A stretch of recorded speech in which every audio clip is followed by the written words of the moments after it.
मेरे प्यारे दर्शकों, ये जो छोटी सी बच्ची आप देख रहे हो जो मेरे बगल में बैठी है, ये गुलाम हैदर की सबसे छोटी वाली बेटी मुन्नी है और इसके साथ इसके 3 और भाई बहन हैं, कुल मिला के 4।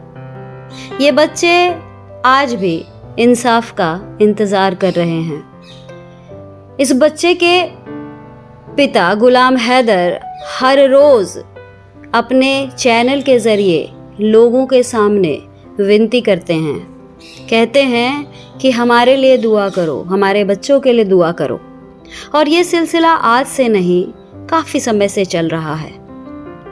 इन बच्चों के लिए मैं यानी श्रावणी मिश्रा NCPCR भी गई, काफ़ी जद्दोजहद किया, लेकिन मेरे मुंह को बंद करवा दिया गया, ये कहते हुए कि मैं केस खराब कर रही हूँ।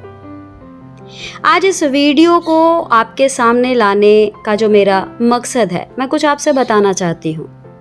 ये वीडियो बहुत पुरानी है। ये वीडियो उस वक्त की है जब मैं सीमा हैदर के घर जाया करती थी उसके बयान के लिए। उस वक्त मैं उन बच्चों से भी बात करती थी। उन बच्चों के आंखों को मैंने देखा है, उनको मैंने पढ़ा है। उन बच्चों की आंखें ढूंढती है अपने पिता को, उन बच्चों की आंखें ढूंढती है अपने मुल्क को। आज आपसे कुछ कहना चाहती हूँ। सबसे पहले आप सभी को जय श्री राम है।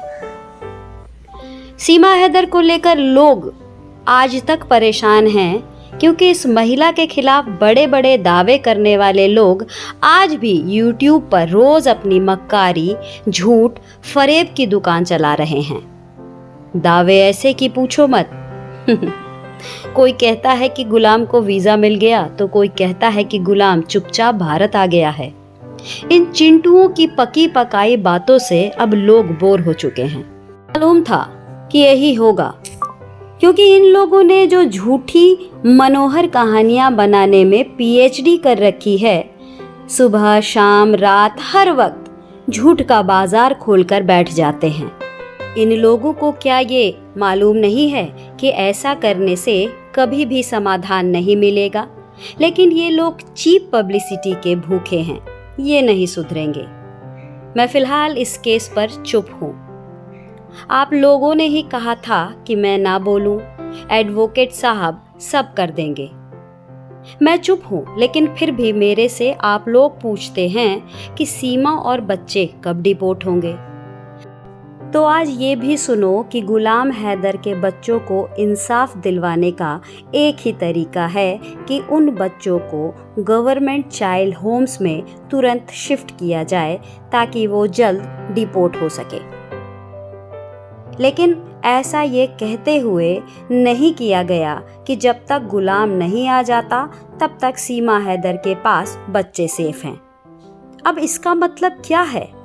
इसका मतलब तो यही ना कि कहानी खत्म, ना बच्चे डिपोर्ट होंगे और ना उनकी बेगैरत माँ जाएगी। बच्चों के ऑर्डर हो गए हैं, ऐसा बार बार वकील साहब और उनके चिंटू बोलते रहते हैं। गुलाम के वीज़ा को लेकर अभी तक कोई पॉजिटिव न्यूज़ नहीं है।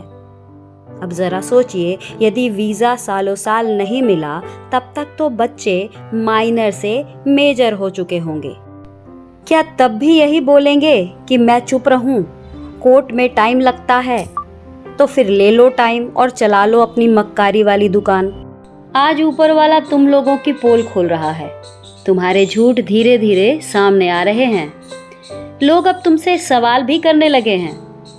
सुनो, सच को कोई भी हरा नहीं सकता। मेरे साथ भीड़ भले नहीं है, लेकिन सच जरूर है और वही जीतेगा। मेरे ऊपर झूठे आरोप लगाने वालों, अब तुम्हारी बारी है। तुम मुझे बहुत परेशान किए, अब तुम्हें तुम्हारे कर्मों की सज़ा मिल रही है। जैसी करनी वैसी भरनी।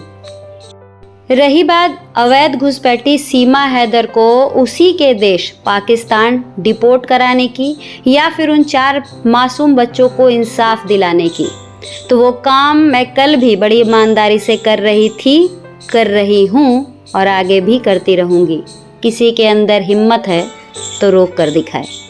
चलिए, आप सभी को एक बार फिर से जय श्री राम। भारत माता की जय।